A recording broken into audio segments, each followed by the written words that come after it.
जानबूझकर पता चलवाया गया है। बेवकूफ है हम। बाबूभाई को मत बताना, ये बाबूभाई की समझ के बाहर का विषय है।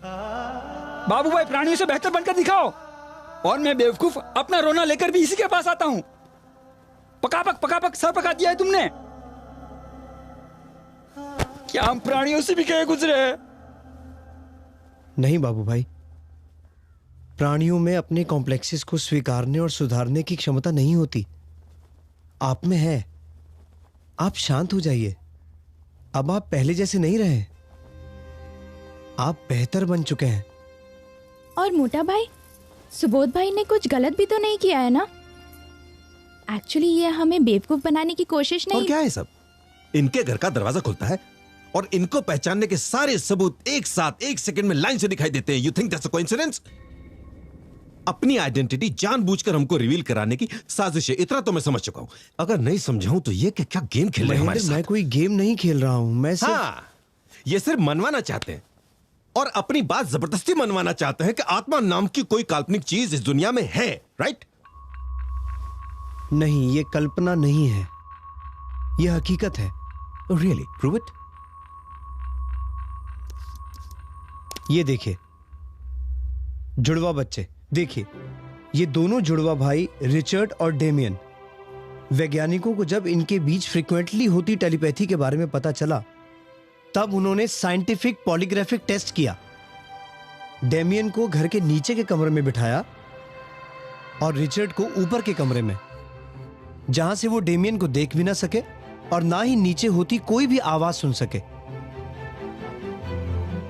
उसके बाद जब उन्होंने रिचर्ड के ब्रीदिंग पैटर्न और ब्लड प्रेशर को मॉनिटर किया, तब उन्हें यह बात जानकर आश्चर्य हुआ कि डेमियन के साथ होती हर घटना से टेलीपैथी की वजह से रिचर्ड के हार्ट बीट और ब्लड प्रेशर में भी नोटिसेबल चेंजेस होते थे। It's like wireless communication. Not only wireless, इसमें तो कोई मीडियम भी नहीं है। जेनेटिक सिमिलैरिटी की वजह से हो सकता है। जेनेटिक सिमिलैरिटी की वजह से दोनों जुड़वा भाइयों की प्रकृति, स्वास्थ्य, प्रतिभाव, फीलिंग्स, ये सब समान हो सकते हैं, मगर बिना माध्यम के एक की फीलिंग्स का असर दूसरे पर कैसे होता है? इस बात को न्यूट्रली सोचने की जरूरत है। इंद्रियों से ही ज्ञान प्राप्त होता है, यह भ्रम तो तभी टूटेगा जब आप अतीन्द्रिय ज्ञान को ठीक से समझ पाएंगे। ये देखिए, ये ग्रीन टर्टल है। ये रेत में ही पैदा होते हैं, लेकिन पैदा होते ही तुरंत समुद्र की ओर दौड़ते हैं। अब ना ही उसने समुद्र कभी देखा है, ना ही उसे दिशा का कुछ पता है, और ना ही उसे किसी ने तैरना सिखाया है। And this is not a coincidence, ये हमेशा होता है। तो ये सब वो कैसे करता है? हाँ, हर बात में। अरे हेरिडिटरी होने की वजह से जेनेटिकली कोडेड इंस्टिंक्ट्स भी हो सकती हैं। तो मैं आपको इंस्टिंक्ट्स का ऐसा उदाहरण देता हूं जिसे आप ऐसा नहीं कह पाएंगे। ये देखिए, जब गणित के कोई भी मुश्किल सवाल पूछे जाते हैं तो जनरली हमारे दिमाग में एक मैथमेटिकल प्रोसेस शुरू हो जाता है, लेकिन जब डेनियल टेमिट को ऐसे गणित के सवाल पूछे जाते हैं, तब नॉर्मल प्रोसेस की जगह उनके दिमाग में अंतस्फुरणा की वजह से अलग अलग आकार उभरने शुरू हो जाते हैं, जिससे वो मुश्किल से मुश्किल सवालों के जवाब दे सकते हैं। यहाँ तक कि वो पाई की वैल्यू, जो कि 3.14 के बाद 22,500 अंकों तक लंबी कही जा सकती है, उसे भी वो सिर्फ एक बार पढ़कर ऐसी आकारों वाली अंतस्फुरणा के कारण सारे के सारे 22,500 अंक एकदम सही बताते हैं। और ये प्रयोग उन्होंने जनरल पब्लिक और साइंटिस्ट के सामने किया है। 5.25 घंटे तक चला था ये सेशन। अच्छा, उसमें क्या बड़ी बात है? Come on, even a machine can do it. अरे अब यहाँ मशीन्स की बात बीच में कहाँ से आ गई? यहाँ इंद्रियों और मन के रेंज की बाहर की शक्तियों की बात चल रही है, और तुम्हारे डेनियल टेमिट ने जो किया है वो पढ़ाई के जरिए भी हासिल किया जा सकता है ना? और ये कहीं मन और इंद्रियों के रेंज के बाहर की चीज तो है नहीं। पप्पू के पापा, अब तुम सिर्फ अपनी बात मनवाने के लिए ये नहीं सब... भाभी, प्लीज, इससे बात और बिगड़ जाएगी। महेंद्र, मेरे पास और भी एग्जाम्पल्स हैं। ये बिग नोज टर्टल है। ये मादा टर्टल कोरी रेत में सचोट प्लानिंग के साथ एक सुनिश्चित समय पर अंडे देने आती है कि जब उसके अंडों में से बच्चे निकलने का समय हो, तभी उस जगह निश्चित बारिश हो। यदि बारिश जल्दी तो अंडे जल्दी, और यदि बारिश देर से तो अंडे भी देर से। और ये अनुमान इतना सही होता है कि जब उसके बच्चे अंडे से बाहर निकलने को तैयार हैं, उसी वक्त बराबर बारिश होती ही है और बच्चे पानी के साथ बहकर आसानी से नदी में आ जाते हैं। देखा? यह कोई बहुत दूर के भविष्य का ज्ञान तो नहीं है। ऐसा भी कहा जा सकता है कि बहुत बरसों तक एक ही जगह रहने की वजह से कछुए को मौसम का पक्का अंदाजा हो गया हो।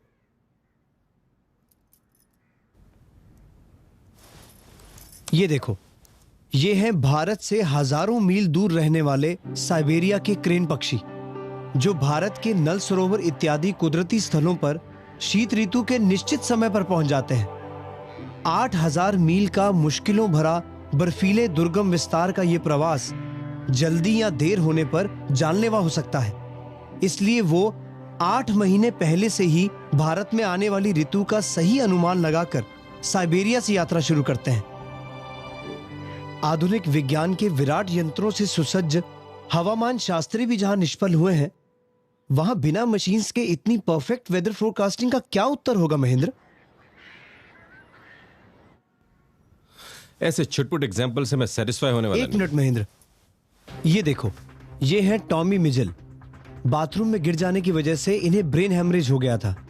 रिकवरी के बाद उनके मस्तिष्क में ऐसा अजीब बदलाव आया कि उनके भीतर रहा हुआ चित्रकला का ज्ञान एकदम से जागृत हो उठा। उन्होंने जिंदगी में कभी पेंटिंग ब्रश को छुआ तक नहीं था, मगर वो इस तरह के अद्भुत चित्र बनाने लगे कि कुछ ही समय में कला जगत में अमर हो गए। चित्रकला को इतनी कॉम्प्लेक्स आर्ट नहीं है। अगर किसी कॉम्प्लेक्स फैकल्टी का ज्ञान बिना मन और इंद्रियों के हुआ हो तो सोचो ना। तो अब मैं तुम्हें एक ऐसा उदाहरण देता हूं जिसके सामने तुम्हारे सारे तर्क ठहर जाएंगे। इसमें एक ऐसे व्यक्ति के बारे में बात है जो मेडिकल की ABCD भी नहीं जानते थे, फिर भी एक जटिल मेडिकल केस को 100% सॉल्व कर सके, जिसमें कि मेडिकल साइंस के अपनी अपनी शाखा के दिग्गजों ने कदम पीछे हटा लिए थे। सच में? क्या सच में? सच में क्या इनकी बातों में आई जा रही हो तुम? मैं बातों में नहीं आ रही हूँ, मैं समझने की कोशिश कर रही हूँ जो तुम नहीं कर रहे हो। महेंद्र, प्लीज 1 मिनट यहां आओ। यह है एडगर कैसी। बाल्यावस्था में ही फोटोग्राफिक मेमोरी के धारक एडगर कैसी को 20 साल की उम्र में लेरिंजाइटिस नामक रोग हुआ। तब महीनों तक वो बोल नहीं सके और डॉक्टर्स भी उनका सही निदान नहीं कर पाए। तब डूबते को किनारे के समान उन्हें अंतिम उपाय के रूप में सेल्फ इंड्यूस हिप्नोटिज्म का सुझाव प्राप्त हुआ, और जिसमें उन्होंने सर्वप्रथम अपने मन को एकदम शांत कर गहरी एकाग्रता पाकर स्पेशलिस्ट को अपने कंठ रोग का स्पष्ट बयान दिया। इस दौरान मानो वो अपने सर्व अवयवों को एक्सरे की भांति स्पष्ट देख रहे थे, और तब अपनी स्वर पेटी पर लदी सूजन तुरंत ध्यानगत बनी। फिर तो अपने रोग की अक्सीर दवा उन्होंने चुटकियों में व्यक्त की थी, और उसके बाद लगभग 40 वर्षों में 14,320 केसेस का कुशलतापूर्वक निदान किया। ऐसे कई निदानों के कारण एडगर कैसी एक बेजोड़ चिकित्सक के रूप में प्रसिद्ध हुए। उनकी पत्नी को टीबी होने पर जब सभी डॉक्टर्स ने लाइलाज कहकर जवाब दे दिया, तब डीप ट्रांस में जाकर एडगर कैसी ने उपाय जानकर टीबी का उपचार किया, जिससे एडगर कैसी की पत्नी का स्वास्थ्य सुधर गया। ऐसे कई निदानों के कारण एडगर कैसी की ख्याति एक अद्वितीय चिकित्सक के रूप में प्रस्तुत हुई। अमेरिका के नामांकित वर्तमान पत्र न्यूयॉर्क टाइम्स में डॉक्टर्स ने उनकी प्रशंसा करते हुए कहा कि मेडिकल का ज्ञान ना होते हुए भी वो किसी निष्णात डॉक्टर की तरह ट्रांस में सभी मेडिकल टर्मिनोलॉजी का उपयोग करते हैं। इस तरह मिस्टर कैसी मेडिकल एक्सपर्ट से 4 कदम आगे बढ़ निजी कुशाग्रता से दर्दी मरीजों के मसीहा बन गए। अरे इसका बेमिसाल गवाह है उन्हीं के ज्ञान से पुरस्कृत लाइब्रेरी, जो आज भी विद्यमान है। अतः इस प्रकार की उनकी ये ज्ञान निधि भीतर से ही प्रकट हुई थी। अब तुम बताओ, ये ज्ञान उनमें कहां से आया? ये ज्ञान उनकी सेंसेस और माइंड के रेंज के बाहर का ज्ञान नहीं है। बात बिल्कुल साफ है। इस ज्ञान के स्रोत रूप आत्मा को मानने के अलावा हमारे पास कोई विकल्प नहीं है।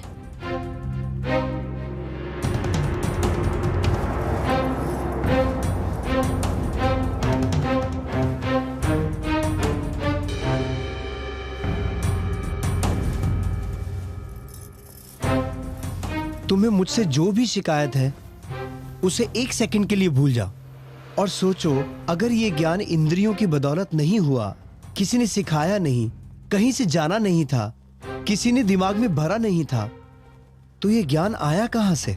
क्यों? अंदर से ही आया ना। एग्जैक्टली मतलब हमारे अंदर कुछ है ना। हमारी बॉडी में इंद्रियों और मन के अलावा कुछ स्रोत है ना ज्ञान का। आत्मा को देख सकते हैं आप? हवा को देख सकते हैं? हाँ, मगर प्रूव तो कर सकते हैं ना। अग्रीड। क्लैरिटी के लिए पूछ रहा हूं, प्रूफ मतलब क्या? प्रूफ के क्या पैरामीटर्स हैं आपके? बाकायदा लेबोरेटरी में जिसे इंस्ट्रूमेंट्स के जरिए कैप्चर या डिटेक्ट किया जा सके और उस पर एक्सपेरिमेंट्स करके रिजल्ट हासिल किए जा सके, जो कि हवा के केस में हो सकता है मगर आत्मा के केस में नहीं। दैट्स एग्जैक्टली व्हाई आत्मा प्रूवन मैटर नहीं है। नो। तो फीलिंग्स को कैसे मानते हो? फीलिंग्स भी इस पैरामीटर पे प्रूव नहीं हो सकती। मगर उनका अनुभव तो हो रहा है ना। लेकिन प्रूव तो नहीं कर सकते ना। प्रूव करो, वरना फीलिंग्स को भी क्यों मानते हो? ऑलराइट, फीलिंग्स प्रूव होती हैं। लेबोरेटरी में ऐसे एक्सपेरिमेंट्स हुए हैं जहां इंसान को गुस्सा आने पर मशीन्स में ग्राफ्स के थ्रू उसकी हार्ट बीट और ब्रेन में होते हुए बायोकेमिकल चेंजेस के वाइब्रेशंस बड़े साफ साफ देखे जा सकते हैं। House that? ये तो फीलिंग्स के इफेक्ट्स हैं। इसमें फीलिंग्स कहीं डिटेक्ट या कैप्चर तो नहीं हुई। अरे फीलिंग्स के इफेक्ट्स हैं, इसका मतलब फीलिंग्स अपने आप प्रूव हो गई ना। इफेक्ट्स हैं तो फीलिंग अपने आप प्रूव हो गई। ये आप मानते हैं या विज्ञान मानता है?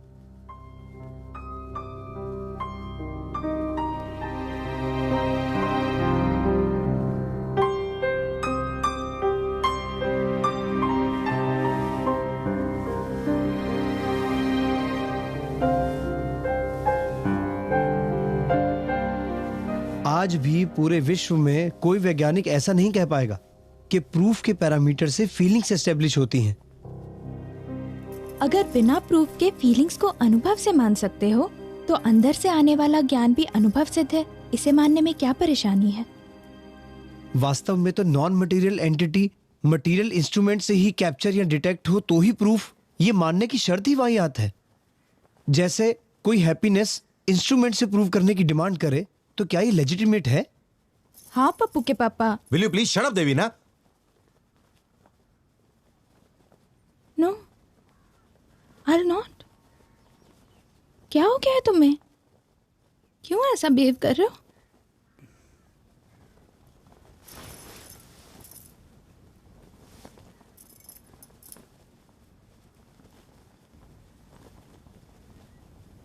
कैनल,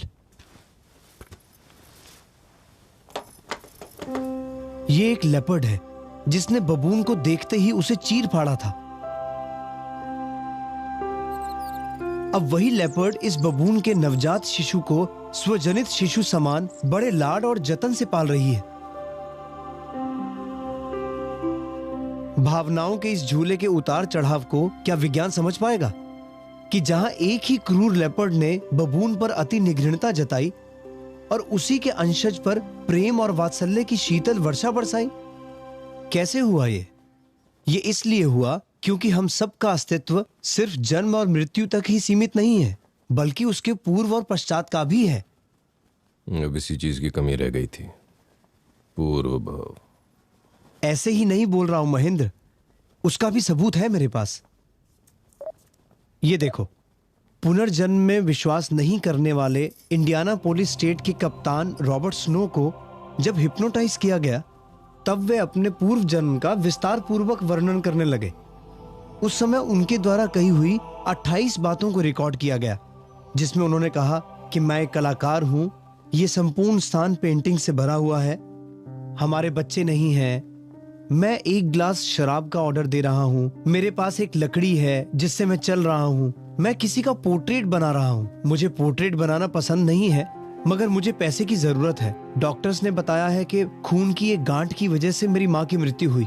इसके अलावा उन्हें एक कुबड़ी स्त्री का चित्र भी दिखाई दिया।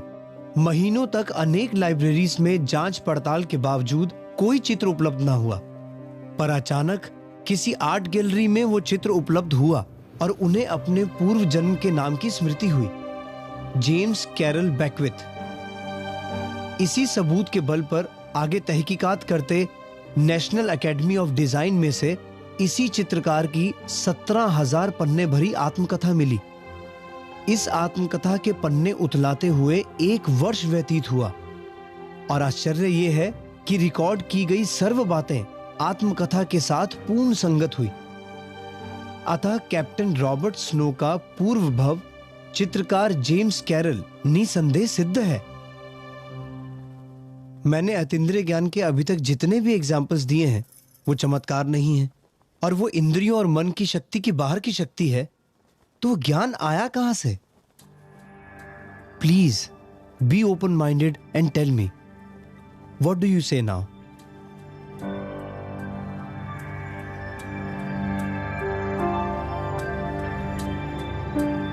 बाबू भाई, कैनल, I think you have a point. मैं अब विश्वास कर सकता हूं। केनेल, I can be blind toward the facts. अब लग रहा है तो लग रहा है, क्या करूं? बाबू भाई, बेवकूफ बनाया, बहुत बेवकूफ बनाया, सब कुछ मनवा लिया।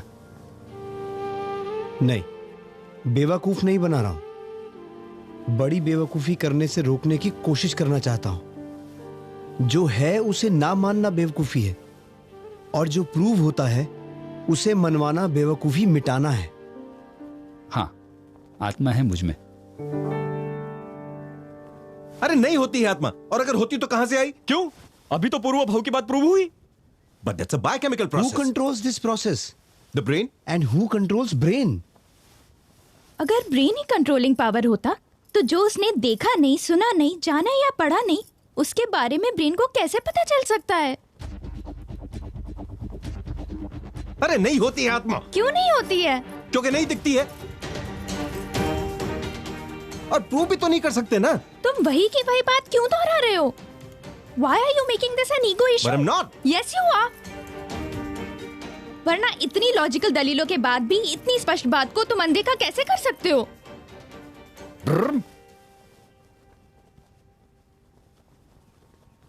I have always respected and been very proud of your intelligence, Pappu के पापा. Please don't let me rethink. ठीक है, तो तुम प्रूव करो कि आत्मा नहीं है। इन्होंने तो दलील देकर ये प्रूव किया कि आत्मा है।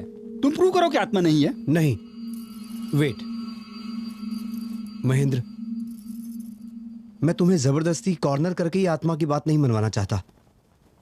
सारी दलीलें, सारे हिंट्स, सारी बातें साइड पे रख दो और जरा सोचो, कभी तुम्हारी जिंदगी में ऐसा कोई अनुभव, इंट्यूशन या ऐसा कुछ हुआ हो जिससे तुम्हें ये आश्चर्य हुआ हो कि ये कैसे हो गया?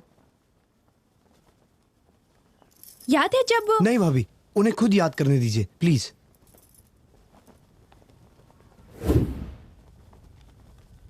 पप्पू, पप्पू, पप्पू, देवीना, देवीना, हाँ? कहाँ थे तुम? अभी पप्पू सीढ़ियों से गिर सकता था। वो मैं कपड़े सुखा रही थी और ऐसे। हेल विद कपड़े सुखाना, please take care. Thank God ये स्टेप से गिरा नहीं। पता नहीं काम कर रहा था, ऐसा लगा कहीं कुछ गलत हो रहा है और फिर पप्पू का ख्याल आया।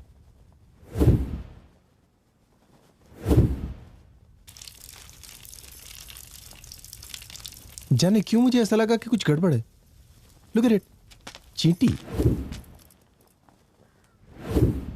महेंद्र काका, आपके फ्रेंड नीरव का एक्सीडेंट हो गया, सीरियस है वो। आज सवेरे से कुछ अनईजी सी फीलिंग हो रही थी, पता नहीं अजीब सा डर लग रहा था। It's like I could sense it. हुआ है, ओके।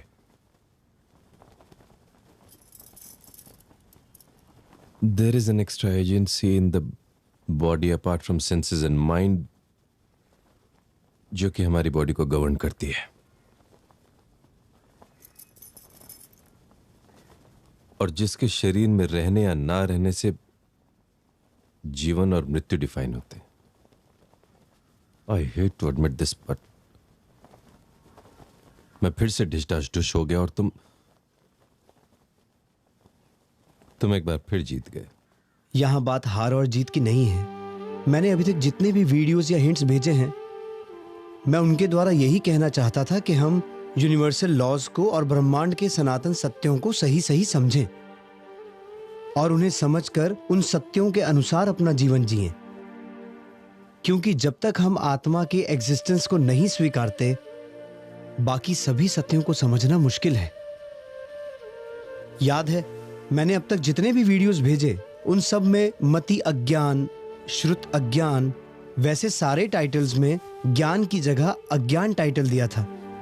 क्योंकि जब तक हम आत्मा को पहचान कर, उसकी उन्नति के बारे में सोचकर उसके सुख को पाने का प्रयास नहीं करेंगे, तब तक ये सारे ज्ञान वास्तव में अज्ञान रूपी हैं। क्योंकि वो सारे ज्ञान सिर्फ शरीर के सुखों की पूर्ति के प्रयत्न में लगा दिए जाते हैं, जो कि एक प्राणी या वनस्पति भी जीवन भर करता रहता है। तो फिर अति मूल्यवान मानव जीवन का क्या मूल्य है? उसे प्राणी की तरह गवा देना बेवकूफी होगी। जब आत्मा प्रूव होती है तो शरीर सिर्फ उसका पहनावा है, जिसे छोड़कर हमें एक दिन जाना है। तो हमारा फोकस आत्मा के सुख को पाने के लिए होना चाहिए, ना कि शरीर के। हमें सीरियसली इस बात पे सोचना होगा कि अभी हमें जो सुख लग रहा है वो वास्तव में हमारी आत्मा के लिए सुख है या दुख।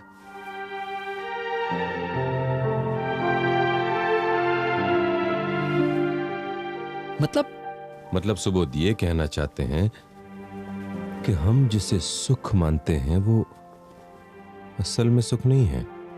क्या? हाँ, Are you sure? 100%। सुबोध, अब तक जो बातें तुमने कही वो सब ठीक थी, टकाटक, लेकिन ये बात गले नहीं उतरी।